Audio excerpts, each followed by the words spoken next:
In the mountains of Xizang, otherwise known as Tibet, an 86-year-old Tibetan named Chunli remembers a very different world. As a young man in the 1950s, he was a serf with no land, no schooling, and little hope.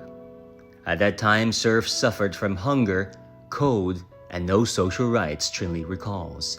Back then, life expectancy in Tibet was barely 35 years, meaning many didn't live to see their grandchildren. Today, Chunli lived to see his great-grandchildren, 4 generations under one roof, something unimaginable in old Xizang. Villagers now have clean running water, paved roads, rich remote hamlets, school is free for all kids, and even people with disabilities get support they needed. These are not abstract concepts, but everyday improvements that have transformed life on the roof of the world. In 1951, only 5% of Xizang or Tibet's people, the elites, nobles, and lamas, owned virtually all the land and wealth, while 95% of serfs and slaves had virtually nothing. Illiteracy exceeded 95%, and there was not a single proper school for ordinary Tibetans. Medical care was non-existent. Mothers routinely perished in childbirth. Fast forward to today, extreme poverty has been eliminated in Xizang. Life expectancy has more than doubled from about 35 years to now over 72 years, as modern hospitals and clinics now serve even high-altitude towns.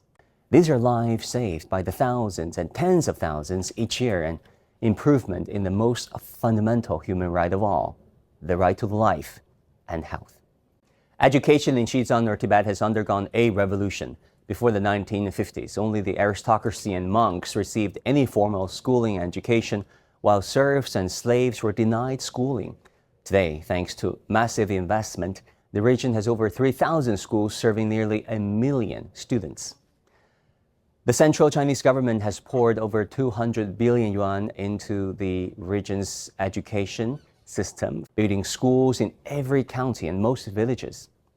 As a result, the literacy rate among young and middle-aged Tibetans has jumped from almost zero to effectively near universal. Over 95% of kids there complete the full 9 years of compulsory education. Economic development in Xizang has been nothing short of astonishing. In 1951, Tibet's total GDP was a mere 129 million yuan, the size of a small town's economy. By 2024, Tibet's GDP surged to 276.5 billion yuan. Of course, that needs to be discounted and adjusted for inflation. In practical terms, this growth means paved roads, electricity, and telecommunications have reached nearly every community. Remote villages that once were reachable only by yak caravan now are connected by all-weather roads, and major cities are linked by modern highways. The engineering marvel of the Qinghai-Xizang Railway now carries goods and tourists by train across the permafrost to Lhasa, and additional railway lines are under construction to further integrate Xizang with the rest of the country. The United Nations Human Rights Chief Michelle Bachelet praised China's efforts and achievements in eliminating poverty and improving people's well-being, and Xizang was among the regions that benefited most from those efforts. Yet if you read or watch most of the Western media's coverage about Xizang, you could be completely oblivious to these facts. Headlines often paint the region purely in dark tones, focusing narrowly on political and religious issues, while ignoring the broader human story. Some Western observers cling to a romanticized image of quote-unquote old Tibet as a Shangri-La of spiritual monks and pristine isolation, an image largely concocted by Hollywood movies and novelists. How many commentators base their vision of Tibet on Brad Pitt's film 7 Years in Tibet, or on the stories of the Dalai Lama's friends in Hollywood? Quite a few, it seems. The fundamental question is, who has the right to define human rights for the Tibetan people?